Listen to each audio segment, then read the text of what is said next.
Aujourd'hui, la visite porte donc sur un petit peu pour voir comment se trouve l'état d'avancement des travaux de deux ouvrages majeurs. L'ouvrage de front de terre, l'autopont de front de terre, qui part donc de la sortie de l'autoroute Cité des Eaux vers la gendarmerie au niveau donc de la route de front de terre. Un ouvrage important de plus de 600 mètres de long et qui va permettre un petit peu d'améliorer la mobilité sur ces axes, disons, convergentes.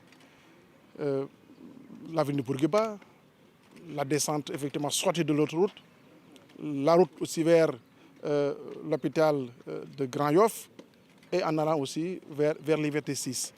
Et ce qui va, effectivement, comme je l'ai dit, si on met un petit peu en relation l'ensemble de ces connexions, améliorer la mobilité au niveau de Dakar. Je peux dire que pour les travaux donc, de l'autopont de front de terre, nous osons espérer les réceptionner vers fin mai, début juin.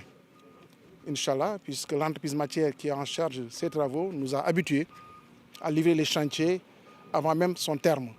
Et vu l'état d'avancement de ces travaux, nous pensons pouvoir en tout cas les inaugurer ces ouvrages dans les meilleurs délais au courant de la dernière décade de mai ou de la première décade de juin. Et cela va quand même contribuer non seulement à améliorer donc, le cadre de vie au niveau de cette zone, parce que c'est un ouvrage urbain, avec tout l'aménagement urbain qui sera réalisé dans l'environnement de cet autopont. Ensuite, vraiment tout ce qui est impact pour les riverains. Déjà, nous avons eu quelques témoignages des riverains qui sont satisfaits non seulement de l'état d'avancement des travaux, mais aussi le livrable, quand il sera disponible, qui va améliorer leur cadre de vie, leurs conditions de vie. Le deuxième ouvrage qu'on a visité est l'ouvrage réalisé sur la Nationale 1, le premier dénivelé, qui permet un petit peu de raccorder donc, à travers un giratoire, le marché d'intérêt national, aussi la gare des gros porteurs. Articulé avec l'autopont ou le pont de franchissement du TER qui va relier la ville de Diamniadio donc à la Nationale 1, les sphères de Diamniadio, les sphères ministérielles de Diamniadio et tous les nouveaux équipements qui sont réalisés au niveau de Diamniadio à la belle ville de Diamniadio. Et cela va permettre non seulement à ces camions gros porteurs de pouvoir emprunter la Nationale 1 s'ils le désirent, ou d'aller chercher l'autoroute s'ils le désirent, mais aussi permettre un petit peu une mobilité régulière et constante au niveau donc du pôle de Diamniadio.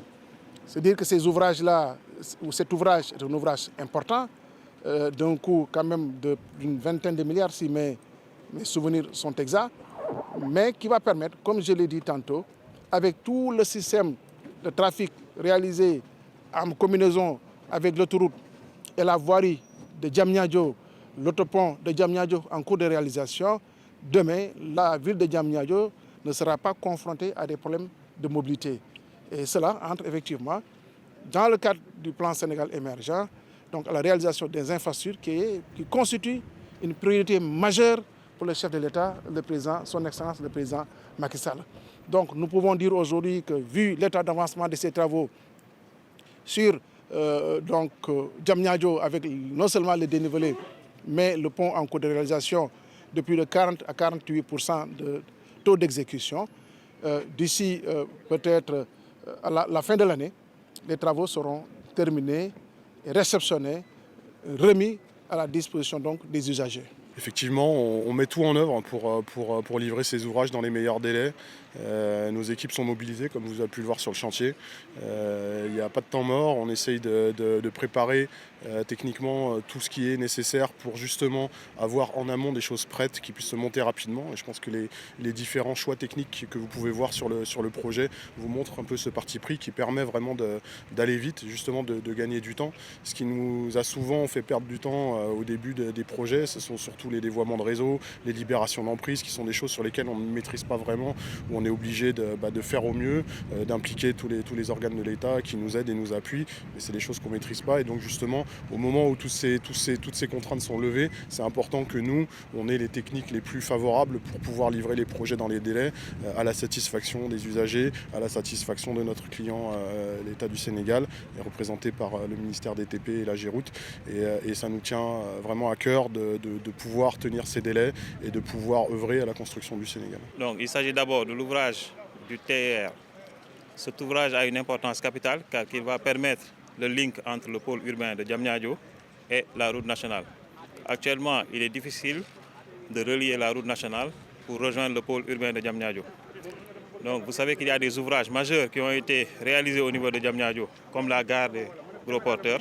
Donc cet ouvrage va permettre de faire le lien direct entre le pôle urbain de Diamniadio et la route nationale. Donc ces travaux ont démarré depuis le mois d'octobre 2023 et ils sont prévus pour être réalisés sur 12 mois. Donc c'est un ouvrage qui sera en deux voies. Donc la particularité est qu'il traverse la gare du TER. Donc il y a une coordination à faire. La contrainte majeure du projet, c'est la coordination entre les activités du train. On ne doit pas gêner l'activité du train et on doit pouvoir réaliser nos travaux sans gêner ça. Donc c'est ça la contrainte majeure. Néanmoins, les travaux ont bien avancé et on a un pourcentage d'avancement d'environ déjà 43% pour les travaux qui ont démarré en octobre. Donc on espère que d'ici le mois d'octobre 2024, nous pourrons livrer le projet. Donc une fois le projet du TER réalisé, donc, il y aura un flux important de véhicules qui vont se retrouver sur la route nationale. Donc si on laisse la route nationale dans l'état actuel, il y aura un cisaillement des véhicules au niveau de la route nationale et un problème de congestionnement. C'est pour ça qu'il a été opportun de réaliser l'ouvrage de la route nationale pour permettre de fluidifier les échanges de véhicules entre la route nationale et le pôle urbain de Diamniadio. Donc les travaux sur le pont de la RN1 ont démarré depuis le mois de juin 2023 et nous espérons qu'ils pourront être livrés pour juin 2024. Donc ici, c'est deux ouvrages accolés. Donc on aura également deux fois deux voies. Donc actuellement, les travaux on est en train de réaliser la moitié du pont. Parce que ici, la contrainte qu'on a, c'est maintenir la circulation au niveau de la RN1. Donc on fait la première moitié du pont. Une fois qu'on a terminé, on bascule le trafic sur la moitié déjà réalisée pour pouvoir réaliser l'autre moitié.